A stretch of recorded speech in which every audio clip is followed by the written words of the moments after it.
Hi everyone. நான் வந்துட்டு இப்போது ஆந்திராவில் டொமேட்டோ பாத்னு சொல்லுவாங்க. ஒன்றும் இல்லைங்க, நம்ம ரவா உப்புமா தான், ஒரு ஸ்லைட் வேரியேஷன். பார்க்கலாம் எப்படி பண்ணுறதுன்ட்டு. முதல்ல கடுகு சேர்த்துக்கலாம்.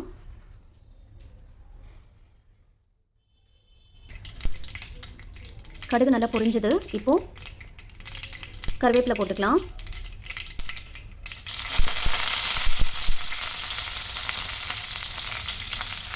இப்போது வெங்காயம், பச்சை மிளகா, அப்புறமா இது வந்துட்டு கொத்தமல்லியோட அந்த காம்பு மூணுமே சேர்த்துக்கிறேன். எனக்கு தமிழ் அவ்வளோ நல்லா வராதுங்க. ஸோ மேக்ஸிமம் நான் தமிழில் தான் பேச ட்ரை பண்ணுறேன். எங்கேயாவது நான் தப்பாக ஏதாவது ஐட்டம்ஸோட பேர் சொன்னால் என்ன மன்னிச்சிடுங்க. எப்போவுமே அந்த ரெகுலர் உப்புமா எல்லாருக்கும் போர் அடிக்கும்ல, இந்த மாதிரி ஒரு வாட்டி பண்ணிக்கோங்க. கொஞ்சம் டிஃப்ரெண்ட்டாக எல்லாருக்கும் பிடிக்கும். இந்த டிஷ் வந்துட்டு எல்லோ கலரில் இருக்கும். மஞ்சள் போட்டுக்கலாம்.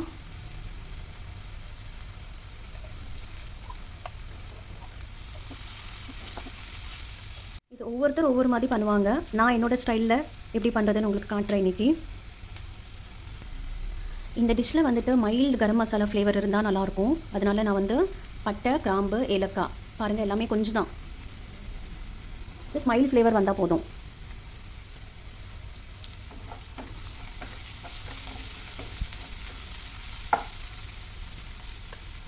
வெங்காயம் நல்லா சாஃப்ட் ஆகிடுச்சு.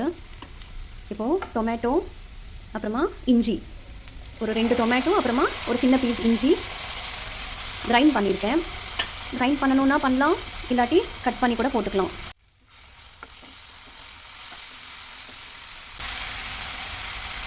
டொமேட்டோவும் இஞ்சியும் பச்சை வாசனை போகிற வரைக்கும் லைட்டாக ஜஸ்ட் ஒரு 1 மினிட் வதக்கினா போதும். நான் இன்றைக்கி 1.5 கப்ஸ் ரவை வச்சுட்டு பண்ண போகிறேன். அதோட மெஷர்மெண்ட் தான் இப்போ உங்களுக்கு காட்டுறேன். நான் உங்களுக்கு ஆனியன் அண்ட் க்ரீன் சில்லியோட மெஷர்மெண்ட் சொல்லலை எவ்வளோன்ட்டு. ஆனியன் வந்து ஒரு மீடியம் சைஸ் ஆனியன் 2 கட் பண்ணிக்கிட்டேன். க்ரீன் சில்லி 4 போட்டுக்கிட்டேன், ஏன்னா எனக்கு கொஞ்சம் காரமாக இருந்தால் தான் பிடிக்கும். அப்புறம் டொமேட்டோ 2, இஞ்சி ஒரு சின்ன பீஸ்.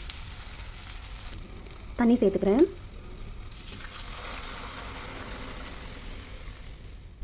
எங்களுக்கு கொஞ்சம் ரன்னி கன்சிஸ்டன்சியில் இருந்தால் தான் பிடிக்கும், அதனால் நான் கொஞ்சம் வாட்டர் ஜாஸ்தி சேர்த்துக்கிட்டேன். ஸோ 1.5 கப் ரவைக்கு நான் வந்து 1.5 × 3, ஸோ 4.5 கப் தண்ணி சேர்த்துருக்கேன். இல்லை உப்புமா மாதிரி கெட்டியாக வேணும் அப்படின்னா நீங்கள் ஒரு 3.25 கப் தண்ணி சேர்த்துக்கிட்டால் போதும். இப்போ உப்பு சேர்த்துக்கலாம். உப்பு பார்த்து சேர்த்துக்கோங்க. நான் 1 ஸ்பூன் உப்பு ஆட் பண்ணுறேன் இப்போது. அப்போ தேவைப்பட்டதுன்னா அப்புறமா ஆட் பண்ணிக்கிறேன். இப்போ இது நல்லா கொதிக்க விடணும். நல்லா கொதி வந்ததுக்கப்புறமா ரவையை ஆட் பண்ணலாம். ரவை ஆட் பண்ணும்போது கொஞ்சம் ஜாகிரதையாக ஆட் பண்ணிக்கோங்க, மேலே படும். ஸோ உங்கள் அந்த கேஸ் ஸ்டவ் வந்து சிம்மில் வச்சுட்டு ரவை ஆட் பண்ணிக்கோங்க. நல்லா கலந்துகிட்டே இருக்கணும் ரவை போட்டதுக்கப்புறம், ஏன்னா உருண்டை அது கட்டி மாதிரி ஆகிடும்ல, அதுக்காக. இது ரெகுலர் உங்கள் உப்புமா ஸ்டைல் தான், ஸோ பெருசாக ஒன்றும் சேஞ்சஸ் இல்லை. எண்ணெய், டொமேட்டோ, இஞ்சி, கொஞ்சம் பட்டை, லவங்கம், ஏலக்காய், இது மட்டும்தான் ஆட் பண்ணியிருக்கோம். மற்ற எல்லாம் நம்ம ரெகுலர் உப்புமா ஸ்டைல் தான். இப்போ தண்ணி நல்லா கொதித்த உடனே நம்ம ரவை ஆட் பண்ணிக்கலாம். நல்லா மிக்ஸ் பண்ணிவிட்டு ஸ்லோவாக ஆட் பண்ணிக்கோங்க ரவையை, கட்டி கட்டியாக வரக்கூடாது, அதுக்காக. இந்த தண்ணி வந்து நல்லா கொதிக்கும் போது நல்லா உப்பு பார்த்துடுங்க. தண்ணியில் உப்பு கரெக்டாக இருக்குன்னா உங்களுக்கு அந்த டொமேட்டோ பாத்லேயும் உப்பு கரெக்டாக இருக்கும். எனக்கு உப்பு பத்தலைங்க, நான் இன்னும் 1 ஸ்பூன் ஆட் பண்ணுறேன்.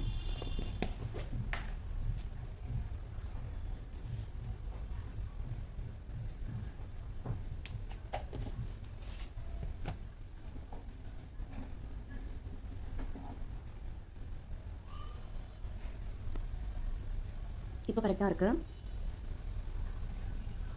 இப்போ பார்த்தீங்கன்னா நல்லா தண்ணி கொதிக்க ஆரம்பிச்சிடுச்சு. இப்போ ரவை ஆட் பண்ணிடலாங்க.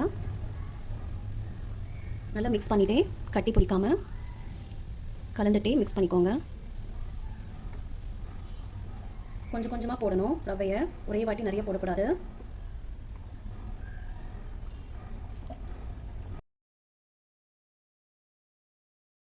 உடனே சிம்மில் வச்சுடுங்க, இல்லாட்டி மேலே படும் தண்ணி.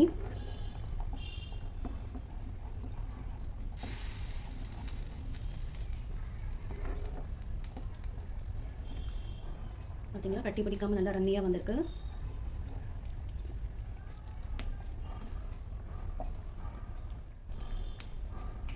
பார்த்தீங்கன்னா நல்லா கெட்டி ஆகிடுச்சு. கொஞ்சம் மூடி போட்டுட்டு ஒரு 5 நிமிஷம் சிம்லியே இந்த மாதிரி வேக வைக்கலாம். ஒரு 5 நிமிஷம் ஆயிடுச்சுங்க. மூடி திறந்து பார்க்கலாம். ரவை நல்லா குக் ஆகிடுச்சு. இப்போது இதில் ஒரு ஸ்பூன் நெய் போட்டுக்கலாம். நெய் போடுறதுனால நல்லா டேஸ்ட்டாக வரும்.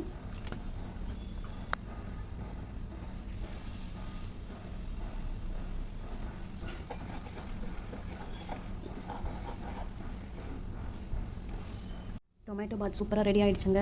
இப்போ இதில் கொஞ்சமாக கொத்தமல்லி போட்டுக்கிட்டு ஒரு 5 நிமிஷம் மூடி போட்டு விட்டுடலாம்.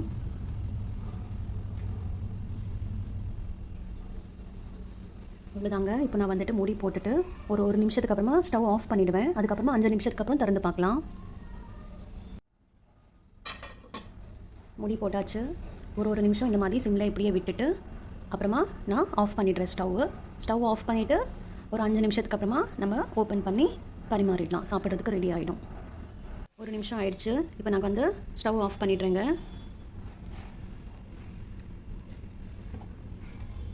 ஒரு 5 மினிட்ஸ்க்கு அப்புறமா நம்ம மூடி ஓப்பன் பண்ணி பார்க்கலாம்.